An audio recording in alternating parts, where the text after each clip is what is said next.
The Big Ten's not backing down against the SEC. Indiana's making everybody look bad. Ohio State's win total on today's Locked On Big Ten Squad. You're talking ball with the Big Ten Squad, sponsored by Game Time. From USC to Ohio State, from Michigan to Oregon, from Nebraska to Washington, it's the local experts of the Locked On Podcast Network bringing you scoops, breakdowns, and the most comprehensive preview of the upcoming Big Ten weekend. No hurt feelings and thin skin allowed. Squad up, you're part of the Big Ten Squad.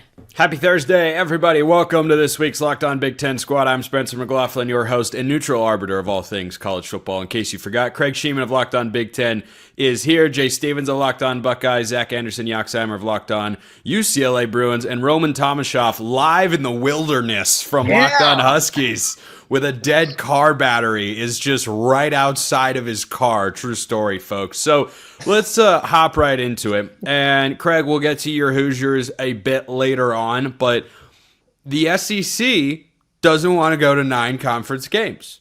The Big Ten says, well, we're not going to a 16-team playoff where we're seen as equals if you're playing one less conference game than us. I, for one, applaud the Big Ten for standing up for what is best in the sport. I think the SEC and the ACC should play 9 conference games like everybody else and have 10 Power 4 opponents on their schedule every year. I think that's better for the sport. Craig, what say you? Anything that puts us toward uniformity and doing the same so we're comparing apples to apples is a good move. And I'm tired of the SEC argument, oh, but our schedule's so much tougher because our conference is better. No, it's not. Not anymore. That was yesteryear. They got to get to 9 games. I would allow for one exception, maybe the Florida Gators, because I think they have 9 brutal games already. They got Miami. They got Florida State. I don't know. Craig, what is this defense of Florida? Who cares?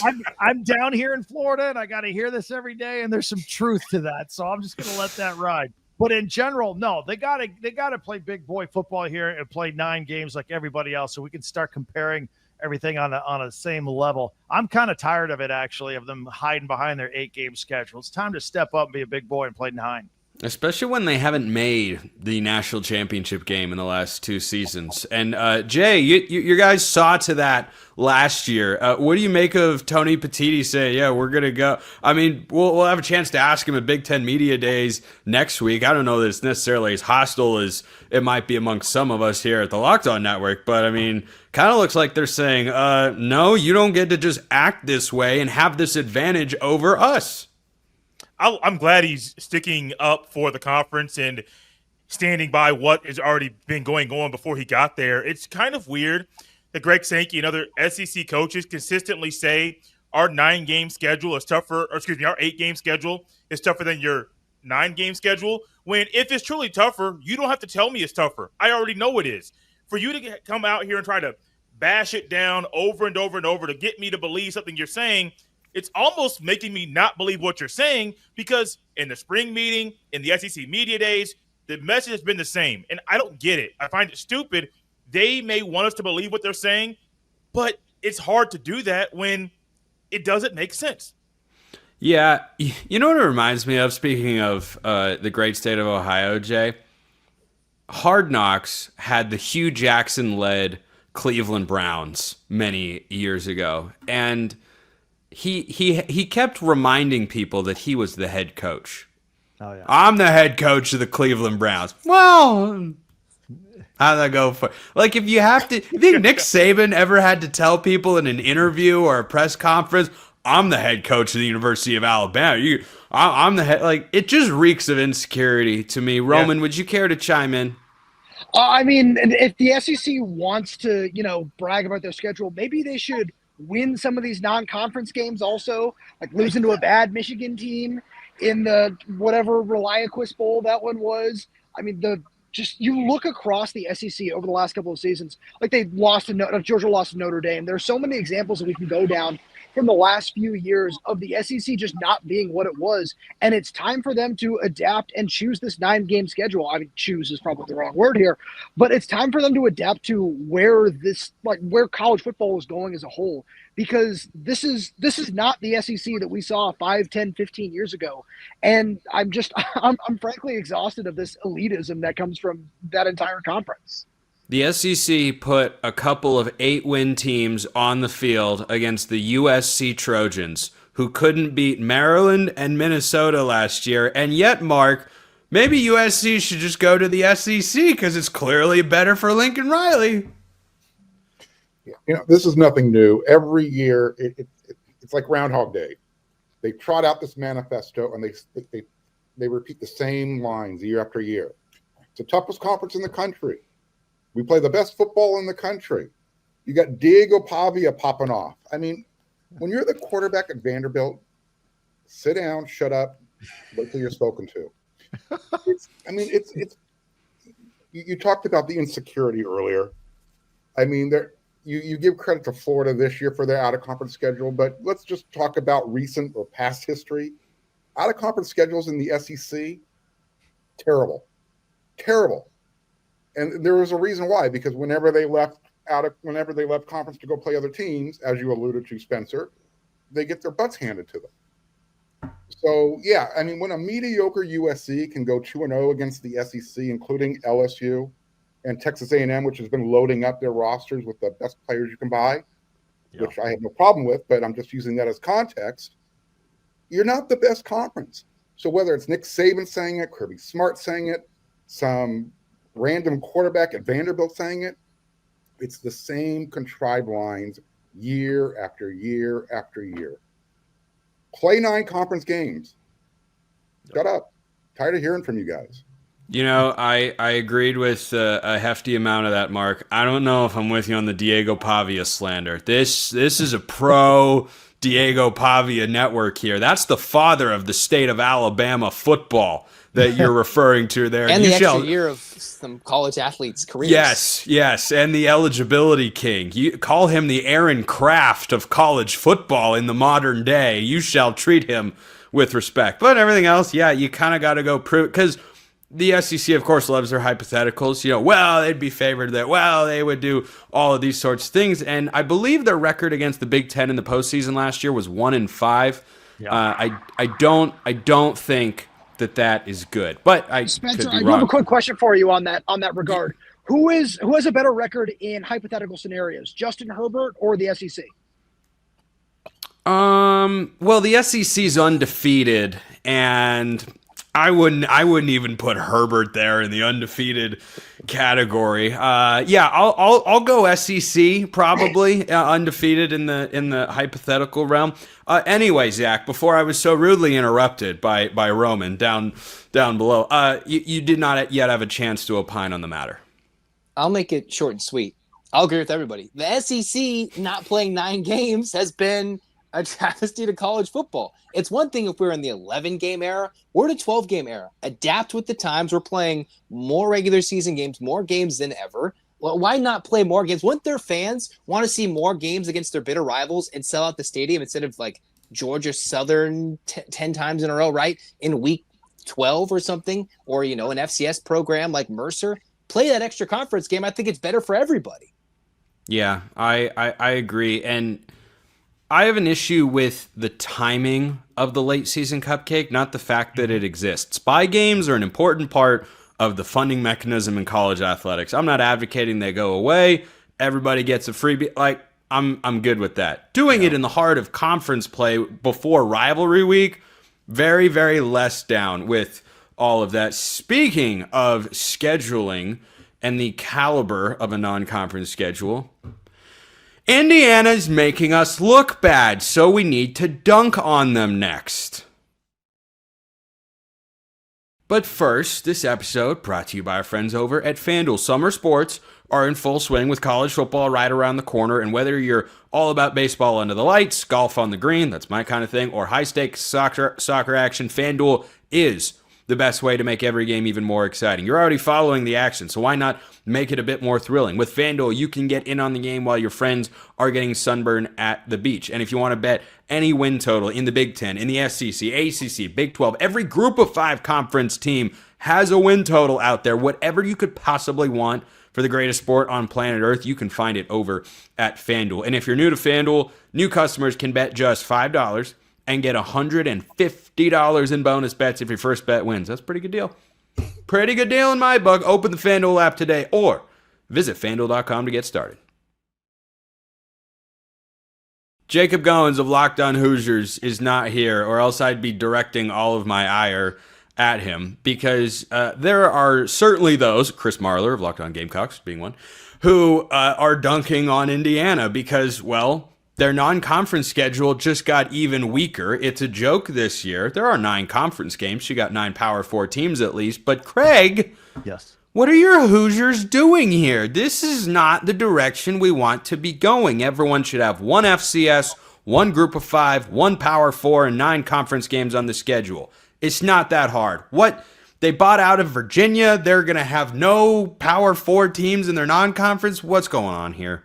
Now, first of all, are there tickets still available for the Montana State-Oregon game? Because I want to go to that one, too. One FCS game a year is fine. There's nothing wrong with that. It's different when they just play in the FCS National Championship game. It's a little different there. Yeah, I like that point. I like that point, too. Montana State, elite FCS program. I mean, they're no Idaho, but they're elite. Well, clearly, they know that the committee values the record, the 11-1 record, more than strength of schedule. And Indiana has gone all in on making sure that there are no hiccups along the way. I mean, I would say they would be well better off to keep the Louisville series and the Virginia series, because those aren't exactly cream of the crop Power 4 teams, but they still look Louisville's decent good on your schedule. I would have kept them. It may also be part of where they're losing home and home, so they can have the extra home game every other year, because now Indiana sells out and it never has before. That's the only reason I can come up with it. But obviously Kurt Signetti wants an easy ride into conference play, and the schedule's looking a little light in the preseason. Look, as an Indiana grad, there's nothing else I can say. I think it's about money of getting an extra home game, but that's the only reason I can muster up. Craig, are you implying that major college football decisions are made just because of money? Is that what you're saying? All of them. This is the first I'm hearing about it. I'm hearing about this for the first time. I've never seen such a thing happen in this pure, honest, and sport that is just littered with integrity. Speaking of which, Jay, I want to bring you into this conversation. That was a wildly unnecessary shot at Ohio State, but when the shoe fits, kind of, maybe. Anyway, so Jay, Indiana's going out there and playing nobody. Like that's their whole. That's a good way to put it. Nobody, yeah. Yeah, Ohio State has had their fair share of these scheduled. Now, this is not the time to dunk on Ohio State for it, because they've got Texas this year, which I'm like 5 stars, 10 out of 10, no notes. I don't care who you play in your other 2 games. You can play 2 FCS for all. Like, if you give me Ohio State and Texas in the non-conference, I'm not going to give you a bunch of crap. But should Indiana, like, how should Indiana be penalized for this? Because I think they should be. Penalized? I mean, they're going to be penalized. They're going to be, because their schedule just got weaker, a lot weaker, by taking off Virginia and, like Craig said, taking off Louisville as well. Ohio State has been a team that has they've done the same thing Indiana did. There was a time when they could have kept Washington on their schedule as a non-conference opponent. Once Washington came to the Big Ten, Ohio State said no, get them off completely. They brought in a cupcake. I wasn't a fan of it. I'm not a fan of it at all. Ohio State is in a weird spot right now where they have a home-and-home series scheduled with Texas, Alabama, and Georgia. And I think in 2035, they already have a home-and-home inked with Boston College. But Boston College is not a premier team in the sport. They're still a Power 4 school. And that's still a team you have to prepare for, not like you're preparing for Grambling State or Ohio. They bring out the best in you. And so, not a fan of it, not a fan of it at all. I wish it would go away. But until we get someone to govern the sport, to get the schedules done, like at the end of the previous season, I would be here for that. Spencer, I know we're on board with that one as well. But I was saying I'll do it. I'll do it. I'm not on board with that. Just me. Absolutely not. No, but it's annoying that we have schedules inked 10, maybe 15 years in advance. It's dumb. But college football has been like this for a long time. I think we're closer to getting it changed, but it hasn't changed yet. Marc, it looked like you didn't want to play any FCS games at all, which I understand, because USC doesn't really play them, right? They typically do a trio of G5s and then Notre Dame. Yeah, no, that's what I was brought up on. That's how I was reared. And the fact that USC tried to get out of the LSU game, got out of the series with Ole Miss, that really irritates me. And the direction of college football irritates me. You said it's okay to have one FCS team on your roster, on your schedule. If that's what you're used to, sure, fine. I think you're cheapening the schedule. And if we're going to lambaste the SEC for the way they do things, we have to hold ourselves to a higher standard. And that means no FCS teams, no welfare checks to these programs to keep their athletic departments open. You don't need to do it. For me, give me Notre Dame. Give me a state school from California, San Diego State, whomever, San Jose State. And give me BYU kind of fluctuates up and down. But that was your typical USC out-of-conference schedule. And then on occasion, you had those matchups where the home and home with an Arkansas and Auburn. I know Alabama was a neutral site game. That's how major college football should be played. And if we're going to, debate the whole 5 and 11 versus 4 automatic qualifiers, you got to make sure your schedule is up there. You can't be playing Kennesaw State 3 times a year. You just can't do it. Yeah, like Auburn's schedule this year, for instance. They, early in the season, have home games against Ball State and South Alabama, and then they play Mercer late in the year. And they have a quality non-conference game against Baylor, but why should a schedule like that be viewed in the same light as USC's, for instance, that has an extra game against a Big Ten team? Like, Auburn has 9 Power 4 games on the schedule, and that's just one example. There are some that have 10, like Alabama's, for instance, because they are playing both Wisconsin and Florida State this year. I'm not harping on those quite as hard, but like, I think you make a good point. This, like, well, if Auburn's playing 9, if they have 9 games where they have a reasonable chance, or at least a decent chance of losing, and 3 where they don't, why do teams that are only playing 2 of those, why should they be treated as the same in this entire discussion? And Zach, I know you don't like talking about Indiana much because it brings up what happened last year at the Rose Bowl, but bear with us here for a moment. How do you think the Big Ten or the playoff or whoever should approach what Indiana is doing here? It should be an embarrassment. I mean, if I'm not mistaken, right, Mark, USC tried to put an FCS team on the schedule, and they got so much flack for it, they took them off. Is that right, Mark? Very recently, USC did something. The only reason UCLA did that is because I'm going to throw some shade on Michigan. Michigan did the same thing as Indiana, and they won a championship. They also had to steal some signs in addition to that, but it's already proven it's won a national championship. So Indiana's like, well, we did this, and we got to a playoff. For UCLA, I was disappointed they took Auburn and Georgia off the schedule, but then they replaced it with Cal and Utah. A little less fun, but that's, if you're going to change a schedule, that's what you should be, a Power 4 for a Power 4 or something out. The only time UCLA played an FCS 2 years in a row recently is because Michigan backed out before they were even in the Big Ten agreement. So what Indiana's doing, it should be ridiculous. And I guess maybe we have to, how many home games do you get a year? What's your schedule look like? Is that all going to be fixed in the future? Do you get 8 home games, right? Doesn't Penn State play a month at home before they come to UCLA in October? There's many things to fix. UCLA schedule, USC schedule, usually not one of those things. I'm just saying, guys, I've got a lot of free time. I play a lot of golf. I could cut it back. I don't know that I'd cut it back that much. I've got enough winning more time. Than Scotty Scheffler? Do I what? Like winning more than Scotty Scheffler? Well, he wins more than me, so I don't know that I can compare myself to him. That's not a 1-to-1. But he's not happy. Well, I did find his quote interesting. Where like, oh, you win a tournament, and then you're just like, oh, well, what now? I'm like, dang, man, all that work for like 2 minutes of excitement? That's it. I'm not gonna make that joke. Okay, when we everybody, we knew where I was going. So when we get back, we're up to Ohio State.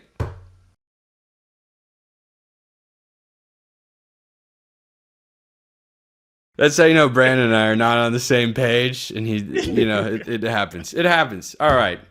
All lines, of course, provided by our friends over at FanDuel. Ohio State's win total is up today. I'll start on the Buckeyes here, and no, I don't know how to turn off the team's notification. I really don't. That's you? Yes, that is me. I have no idea. It just keeps popping up. So there's I think a solid amount of value on Ohio State under 10.5. Not because I don't think they're good, but the schedule, Craig, correct me if I'm wrong, or anybody, is kind of sneaky difficult, right? You've got to go at Michigan, which I think we can establish is not going to be easy no matter what. You have to play Penn State. You go to Illinois. You go to Wisconsin. Look, they're not schools that traditionally beat Ohio State, but if you gave any other school in the Big Ten this schedule, I think you'd be looking at it going, wow, that's one of the toughest in all of college football. Well, it comes down to 3 games, right? It's Texas, Penn State, and Michigan. Are you winning one of those 3? Are you winning 2 of those 3? That makes a difference as to whether you hit the number or whether you hit the playoffs. I mean, if you just win one of those 3 games, you're a playoff team at 10-2, and you get to defend your title in the postseason.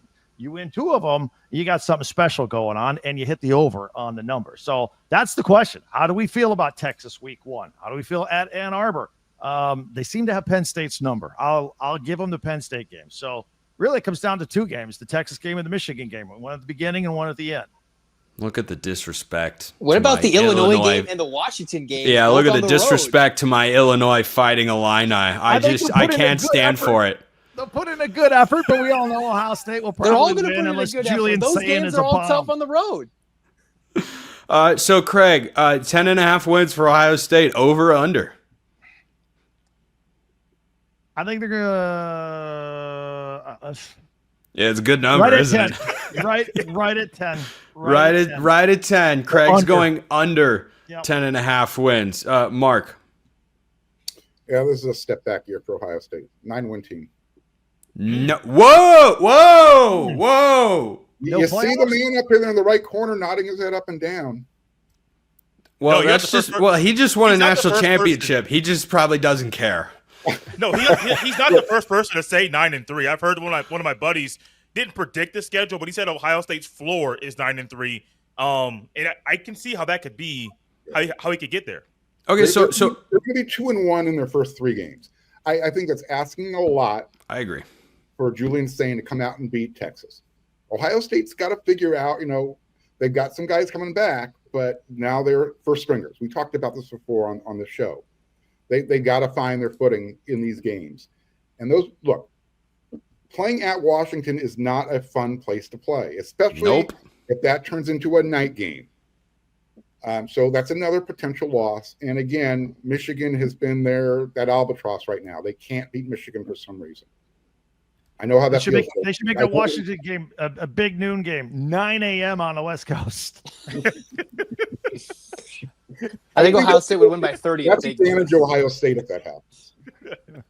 I mean, yeah. Okay. Here's the other thing: that 3:30.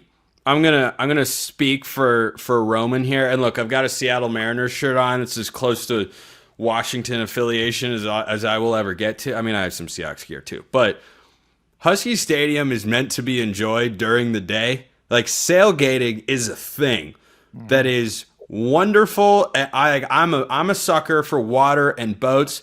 When you have the night game, you kind of remove the sailgating aspect in the view up there at Husky Stadium. So in that sense, I hope it isn't. But to your point, Mark, a night game at Husky Stadium, I guess kind of electric. It can. Plus, Washington's all-black uniforms, one of the most slept on in all of college football. So Mark's going under 9-3. And real quick, Mark, who do you think Ohio State is losing to if you had to pick those 3 losses? I'll be honest. I think they break the streak against Michigan this year. So I'll say the game at Washington is the definitive loss. So lose at Washington in an upset, Texas, and then you take it Penn.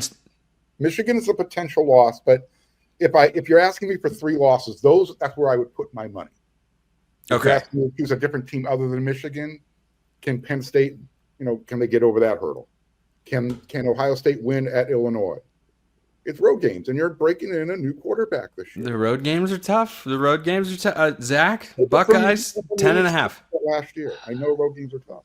10.5. We've forgotten that Spencer's biggest sweating night was when Oregon went to Wisconsin last year. That's where Ohio State goes this year, and Wisconsin wasn't even that good last year, and they still almost beat Oregon in Camp Randall. That's a mid-October game after they go to Illinois. Not that Wisconsin's going to beat Ohio State, Jay, but just something to throw out there as to what happened fairly recently. Before that, and then you get Penn State. I think they go under. I'm not sure if I'm going to be bold and say 9-3, something more ridiculous, something less. But I think the under is certainly in play and is not a ridiculous statement this year. Doesn't mean that they can't go in the playoff and win the championship, which they just proved. But after they lost to a bad Michigan team at home, like the under at 10.5 is not ridiculous with what they have going on. But if they go through this schedule, one loss or obviously undefeated, but they go with one loss, I still think they should have a good chance to be a number 1 seed, depending on who they lose to. All right, Jay. It's all on you. Everybody's got the under right now. 10.5. Go for it. Ooh, Everybody's got the under, and I got the full screen, so this is a little weird for me. But Ohio State's schedule is pretty tough. They do open up with Texas. That's one of my toss-up games as I'm breaking down everybody's schedule each week. The tough stretch is at Washington, home against Minnesota, at Illinois, at Wisconsin. The Penn State game is a little easier than normal because it's after an off week, and Ohio State and Ryan Day generally figure things out coming after an off week. If I have to pick right now, my gut is going to say under at 10-2. And it's not because I don't think this team is very, very talented. I think that's a win against Penn State if I have to pick that game now. The games that make me nervous is a Texas game, the game at Wisconsin, and Michigan, of course. Now, I'm not going to go 9-3, but I am more comfortable with a 10-2 than an 11-1. Even if they snap the streak to Michigan this year, I can still see 10-2 being realistic. It would take an Urban Meyer type letdown game in that tough 4-game stretch where the Buckeyes play 3 road games in 4 weeks for 9-3 to happen, but it could. Penn State's very weird to me because they do have better receivers. I'm not a Drew Aller guy. I don't believe in James Franklin, but that game is tough. It's always one of the most physical games every single year. And while it is after an off week, Penn State wants to snap that losing streak. It's a longer losing streak than Ohio State's losing streak to Michigan. And so that game in particular is one circled on my calendar for numerous reasons, but the Buckeyes got to knock that one down to have a shot to go 11-1. I feel weird saying the under, but to me, that's a safer pick right now. How about that? 5 unders on Ohio State. I'm sure no one in the comments will have any thoughts anywhere. Can I add something on to that, YouTube? though? You can if it's 10 seconds or less. While they may go 10-2, their one loss might be to Texas. They'll still be in the Big Ten championship and win that thing for the first time since 2020. That was 10 seconds or less. Craig Sheeman locked on Big Ten. Jay Stevens locked on Buckeyes. Marc Colkin locked on USC. Zach Anderson-Yoxheimer locked on UCLA. I'm Spencer McLaughlin from Locked On All Over the Place. We'll see you next time. And until then, hope you all have a wonderful rest of your day.